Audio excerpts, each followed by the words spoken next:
Hey guys, Green Rhino. We're still live at the junkyard trying to find some of the toughest things to clean. Now, we went ahead and took Green Rhino and sprayed this before turning the camera on. We've been letting it sit on the oxidation for maybe about 90 seconds, Mike, something like that.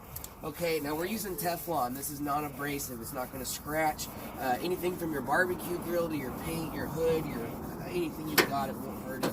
So I'm just going to go ahead and agitate it real lightly over this surface and show you guys what Green Rhino can do when it comes to the automotive industry. This is going to be able to not only clean road tar, bugs, rust, corrosion, different things of that nature, but you're also going to be working for the paint at the same time. So instead of cleaning it with something that's normally got a 30 or 45 second window of warning, you're using something that's not only safe for the paint, it's going to bring the shine back just like that. So the next time you got a tough project, guys, go green with Green Rhino Super Cleaner. Thank you.